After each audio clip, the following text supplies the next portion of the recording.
Hello बेटा, कैसे हैं आप सब। उम्मीद करती हूँ आप सब लोग सुरक्षित होंगे और सेहतमंद होंगे। बेटा, मैंने अपने सेकंड वीडियो में आपको लेसन 1 के प्रश्न क्रमांक 1, प्रश्न क्रमांक 2 और प्रश्न क्रमांक 3 जो कि एक वाक्येन, एक पदेन और खाली स्थान थे बताया था। आज मैं अपने थर्ड लेक्चर में आपको प्रश्न क्रमांक 5 ध्यान से देखेंगे, यथा योग्यम योज्यत बताने जा रही हूँ, जिसे आपको मिलान करना है और अपनी नोटबुक में नोट करना है। तो आप इस वीडियो में इन प्रश्नों के उत्तरों को देख सकते हैं।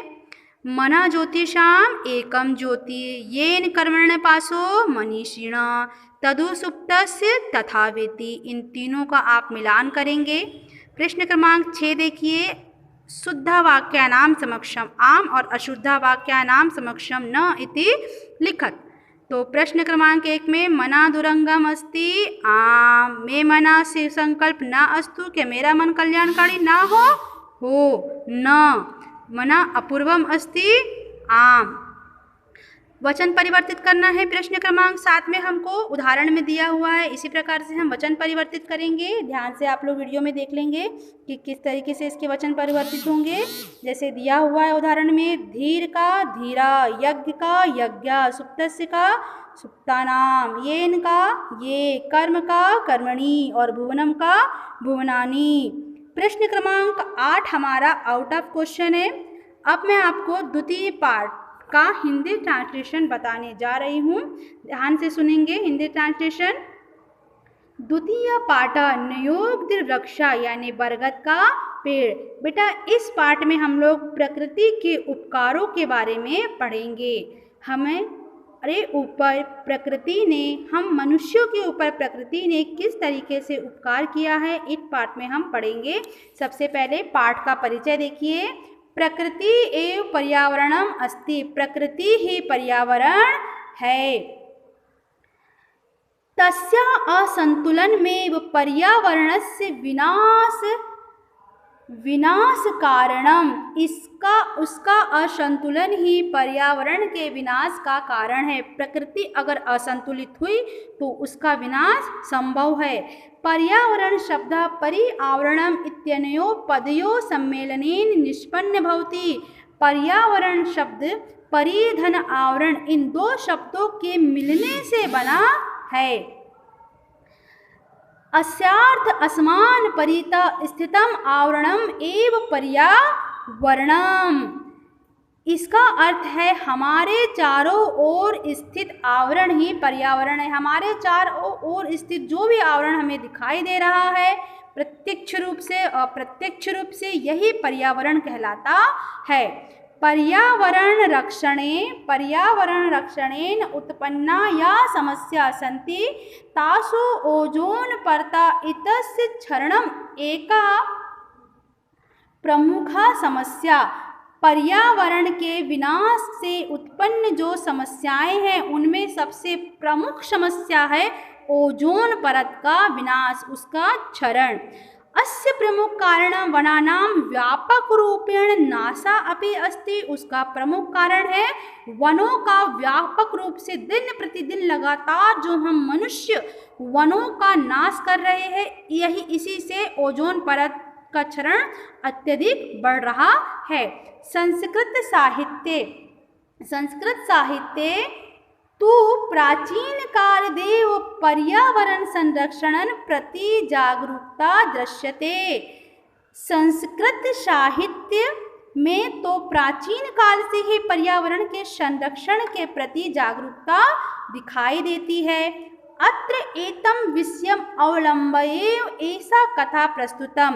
यहाँ इसी विषय का आश्रय लेकर एक कथा प्रस्तुत की गई है, जो हमें ध्यान से सुनना है और समझना है और प्रकृति की रक्षा करनी है। हाँ बेटा, प्रकृति की रक्षा करना हर मनुष्य का धर्म है, हर मनुष्य का कर्तव्य है। तो इसे अपना कर्म समझ के हमें इसकी रक्षा करनी चाहिए। आइए हम पाठ का हिंदी ट्रांसलेशन स्टार्ट करते हैं। कस्मिंश्चित् ग्रामे एकः प्राचीन विशाल च नयोग वृक्षा आसीत्। किसी गांव में बहुत ही प्राचीन और बहुत ही विशाल, प्राचीन यानी पुराना, विशाल यानी बहुत बड़ा, नियोक्त वृक्ष था, मतलब एक बरगद का पेड़ था। सह पशु पक्षिभ्य बहुविधेभ्य जीव जंतुभ्य मनुष्यभ्य अपि नित्यम बहु उपकार आसीत, जो पशुओं पर, जीव जंतुओं पर, मनुष्यों पर बहुत उपकार करता था। पथिका तस्य वृक्षस्य छाया प्राते भक्षित्वा मार्गस्य परिहन्ति स्मः। राहगीर उस बरगद वृक्ष की छाया में रास्ते का भोजन खाकर रास्ते की थकान को दूर करते थे। पशवा छायार्थ वृक्षामि आश्रयन्ति स्मः।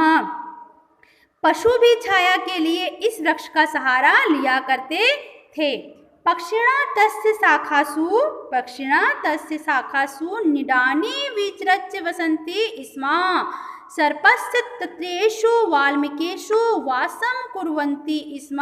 एव सः सर्वप्रिय सर्वहितकारी सर्वपेक्षिता च अस्ति। पक्षी उसकी शाखाओं में घोंसले बनाकर रहते थे और सांप उनके बिलों में वास करते थे। बेटा आपने ऐसा वृक्ष तो जरूर देखा होगा जो बहुत ही विशाल होते हैं, जहाँ पशु पक्षी विभिन्न जानवर अपना आश्रय गृह बना लेते हैं और वहाँ पे रहते हैं।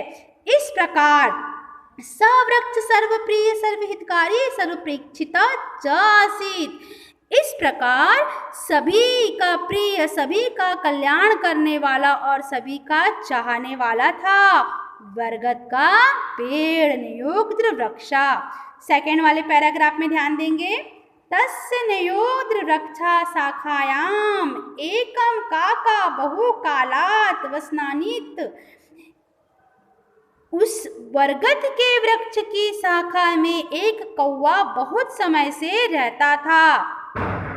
कशिचित् दिने स वायसा किमपि स्मरन् इतस्य दृष्ट्वा एवं उच्चे अटृत्, हे बन्धवा श्रूयन्तु मे वचः, अहम् अस्मिन् वृक्षे चिरात् वसामि, अतः अस्योपरि ममेव अधिकारः वर्तते। अयं मदीय वृक्ष इति काकस्य ध्वनि क्रमेण अंतरिक्षम अपृच्छत्। उस बरगद के वृक्ष की शाखाओं में एक कौवा बहुत समय से रह रहा था, बहुत टाइम से वहाँ पे रह रहा था। किसी दिन वह कौवा कुछ याद करता हुआ काका बहुकालात वसंती कसिमंचित दिने सा वायसा किमपि स्मरण। किसी दिन वह कौवा कुछ याद करता हुआ इधर उधर देखकर जोर जोर से चिल्लाने लगा, हे भाइयों मेरी बात सुनो, हे बंधवा श्रूयन्ति मे वचः, हे भाइयों मेरी बात सुनो, मैं इस वृक्ष पर बहुत समय से रह रहा हूँ, इसीलिए इस पर क्या है, मेरा अधिकार है, क्योंकि मैं इस वृक्ष पे बहुत देर से रह रहा हूँ। वह इसे अपनी प्राइवेट प्रॉपर्टी समझने लगा। यह मेरा वृक्ष है। कौवे की आवाज क्रमशः अंतरिक्ष को छूने लगी। यह मेरा वृक्ष है, मेरा वृक्ष है करके वह इस प्रकार रटना शुरू करने लगा और चिल्लाने लगा, तो उसकी आवाज अंतरिक्ष तक जा पहुंची। आगे देखेंगे। काकस्य रटनम श्रुत्वा वृक्षस्य समीपे चरन्ता वृक्षाग्रे डयमाना। कौवे के चिल्लाने को सुनकर वृक्ष के पास घूमते हुए, वृक्ष के आगे उड़ते हुए और वृक्ष के कोटरों में रहने वाले सभी प्राणी पक्षी पक्षु और सांप वहाँ आ गए। जब कौवा जोर जोर से चिल्लाने लगा तो भाई उस वृक्ष में जितने भी जानवर पशु पक्षी सांप जो भी रहते थे सब के सब उसकी आवाज़ों को सुने और बाहर निकल के आने लगे। बेटा इस वीडियो को मैं यहीं समाप्त करने जा रही हूँ। आगे का ट्रांसलेशन मैं अपना नेक्स्ट वीडियो में बताऊँगी। Thank you.